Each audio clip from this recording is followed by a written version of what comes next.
Newly released documents that were missing from the Epstein files contain serious, unverified allegations against President Trump.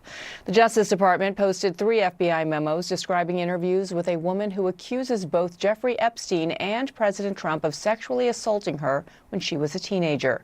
The White House calls the accusations completely baseless. CNN's Paula Reed is in Washington with the latest. And Paula, these were missing from earlier file releases, right?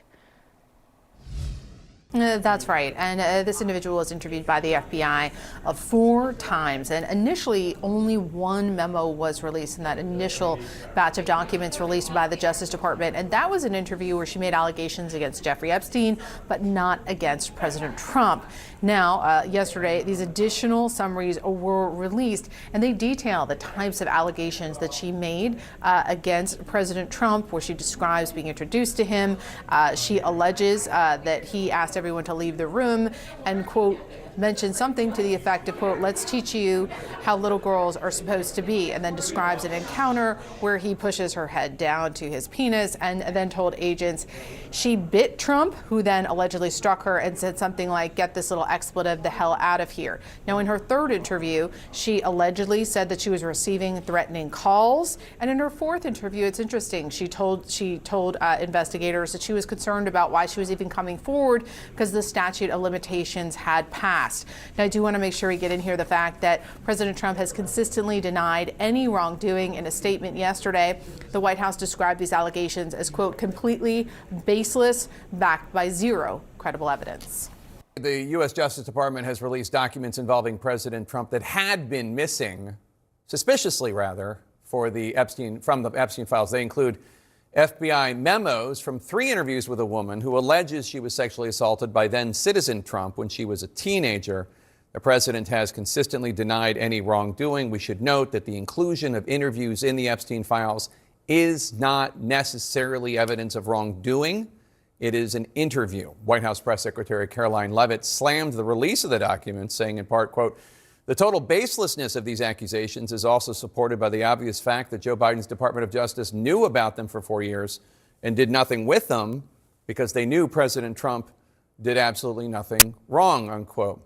As the Trump White House continues to shrug off the scandal, Congress is pushing ahead, voting to subpoena Attorney General Pam Bondi. The subpoena to testify stems from the House Oversight Committee's investigation into the Epstein files and the federal government's handling of the case against Epstein and his sex trafficking accomplices. My next guest is a survivor of Epstein.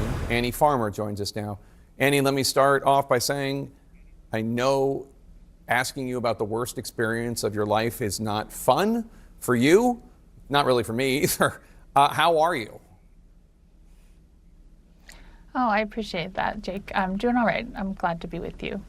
What questions might you have for Attorney General Pam Bondi?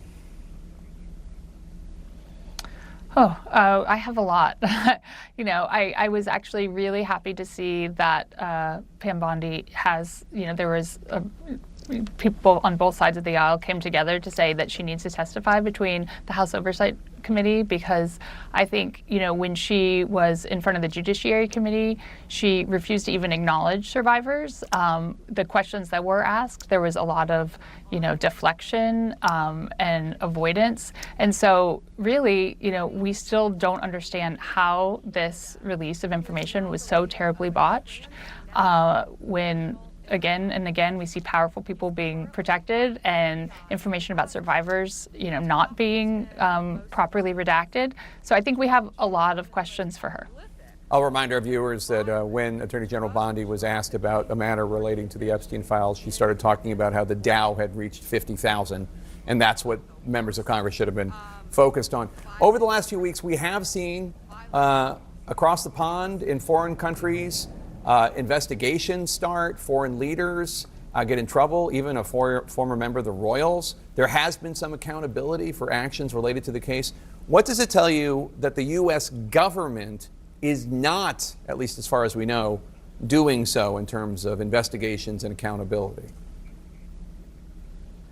I think a lot of people are looking at this and wondering why. What is it that's different that's happening here? I mean, we know this was a global conspiracy. So, there were people all over the world involved in this operation. And so I'm glad to see that people are doing things overseas. It makes me hopeful that real investigations could happen. But I do feel frustrated that that's not happening here. I think we need more of that.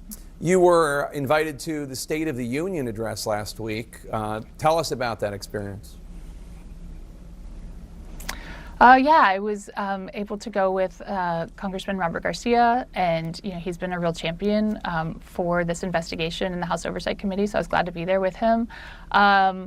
It was actually pretty challenging, though, to sit through Trump's speech when it seemed like he just had a different vision of the country that he was presenting, a different vision of events. He, of course, did not acknowledge any of the survivors that were present, and we weren't really expecting him to, but we were there to remind him that we're not going away, that, the United States, I think, is very much still interested in getting to the bottom of this and wants answers.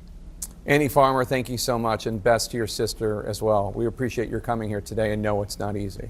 A very rare and stunning rebuke of the Attorney General of the United States, Pam Bondi, by members of the president's own party.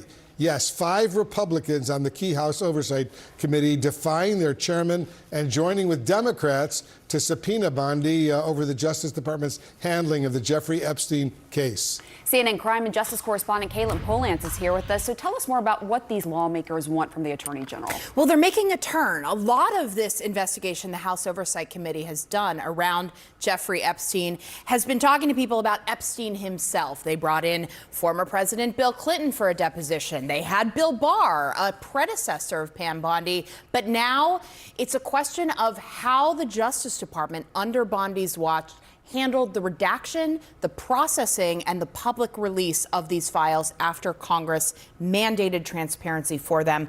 The Representative Nancy Mace, a Republican on the committee, was the one that moved to subpoena Bondi for testimony about this and has made clear one of the issues here for the committee is that not all of the Epstein files have been released. Congress is not happy with the Justice Department and with Pam Bondi. And really, it has been a boondoggle for the Justice Department as they've been working through these files and getting them up. There were failures to redact information of victims, exposing survivors' private information. There are documents that have not been released still and questions about that.